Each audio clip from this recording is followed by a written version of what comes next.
Right now, it might be like, all right, 2.1, 2.2, that was not that bad. So chapter 2 is not that bad. And it is not. It is not that bad. We're going to be looking at solving linear equations. So we're going to be solving for letters, but we're just going to increase the notch a little. My thing, the way I'm going to do this, and this is how I'm a little bit different from my math lab. I'm going to separate the signs of the equal sign. And I'm going to say, let's move the letters to one side and the non-letters, so the numbers, to the other side.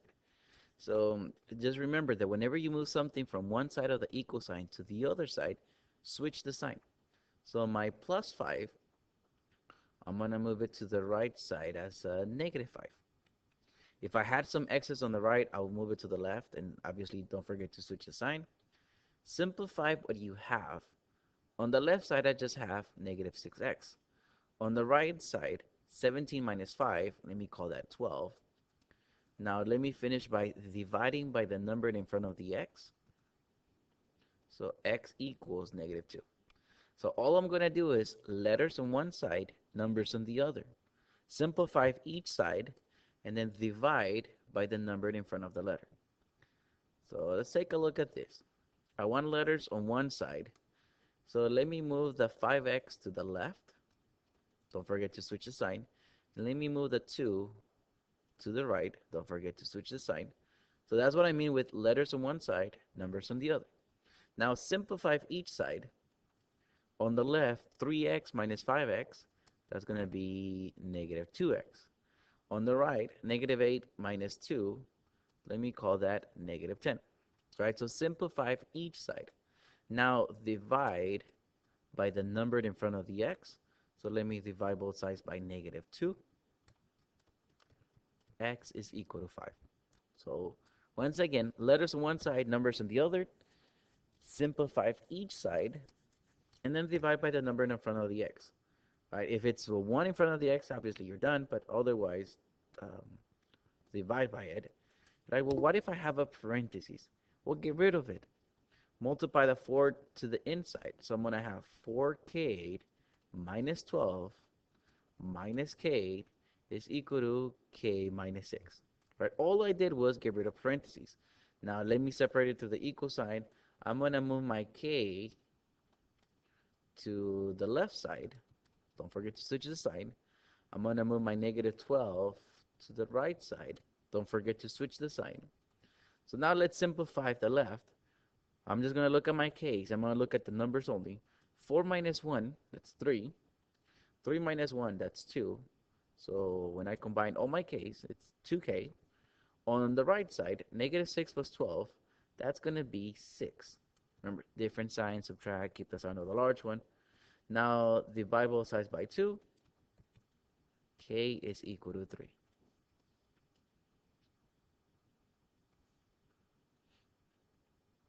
Let's take a look at this one. Get rid of parentheses. Multiply the 4 to the inside. So 16 minus 12x is equal to 32. Notice how the 32 has nothing to do with parentheses. So do not go 32 minus 8. Like, don't do that one. Just leave the 32 alone. Multiply the negative 8 to the inside. So I'm going to have negative 8 minus negative 8x minus 16. All right, so now separate to the equal sign. Letters on one side. So the negative 8x, I'm going to move it here as plus 8x. And then my 16th, let me move it over here as negative 16th. Now simplify each side. Negative 12x, positive 8x, that's negative 4x. Remember, different signs, subtract, keep the sign of the large one. Now here on the right side, 32 minus 16, that's 16. And minus 16 minus 16, that's 0. We can deal with 0, so no problem. Let me divide by both sides by negative 4. That way, get rid of it. 0 divided by anything, in this case, negative 4. Right? When the 0 is on top, my result should be 0. 0 is a number, so we're fine. Now, let's take a look at one more example. This one, we're going to treat it the same. It's going to be a special case. You guys will see in a minute why. But let's just do the same thing we do. Let's get rid of parentheses. So I have 5x minus 15. Let me get rid of parentheses by multiplying the 5 to the inside. So 5 times x minus 5 times 3. So I know I said separate the signs to the equal sign. So I want to move the x's to one side. So this one, let me move it over here as a negative 5x. My negative 15, let me move it to the right as a plus 15. So on the left, 5x minus 5x, that's 0. On the right side, negative 15 plus 15, that's 0. So notice how I got rid of letters. Like, I don't care about the number on the right. I don't care about that one. I cared about where the letter is. I got rid of them. So that's why I call it a special case. There are two special cases, right? When you get rid of the x's, there's two special cases. One, the number on the left is going to equal to the number on the right, which is our case. So let me write down the special cases. 0 is equal to 0. The other special case could be the number on the left is 0, but the number on the right is not 0. Let's just say 3, for example, right? Any number other than 0. So your two cases are going to be they're equal to each other or they're not. Like I said, we call it special case because we get rid of the letters. If they're equal to each other, our answer will be all real numbers, or sometimes we call it infinite solutions. What that means is think of any value you want for x. It doesn't matter which number you want. Think of any value for x and replace x with that value, and that statement will always be true. That's what infinite solutions means. Like, think of any number you want for x, and that equation is going to be true. Now, when the second case, when the numbers are different, we're going to say no solution. No matter what number of x you think of, like when we get this, when you replace that value of x for x, the equation is not going to be true. Like I said, that's what we mean with no solution. So this is a special case because we get rid of the letters. But if the two numbers are the same, we're going to write infinite solutions. When the two numbers are different, we're going to write no solution. So you guys will run into that one in your homework. Now let's take a look at this one. Well, we have fractions, so it's fine. We can deal with them. Let me let me get rid of them actually. I noticed that my numbers at the bottom are 5 and 3. I know 5 and 3, they both go into 15, right? Like 5 and 3 go into 15. So if you don't like fractions, get rid of them. I'm going to multiply everything by 15. It's just that this thing with the parentheses is considered one thing only. So I'm going to multiply that by 15. This other thing right here, the one that has the parentheses, I'm going to multiply that by 15 as well. And obviously this number right here, I'm going to multiply by 15. When there's a parentheses next to the number, I'm consider that just one thing. Okay, so 15 times 1/3, remember, multiply to the top, divide with the bottom. 15 times 1/3, that's 5. And then don't forget your parentheses. There's a minus in between it. 15 times 3/5, remember, multiply to the top, divide with the bottom, that's 9. And then don't forget your parentheses. And this is equal to 1 times 15 is 15. It's true, my numbers got a little bit bigger. You know, instead of a 1, I have a 15. I have a 9. I have a 5. It's true, I have big numbers, but at least I have no fractions. So if you don't like fractions, get rid of them.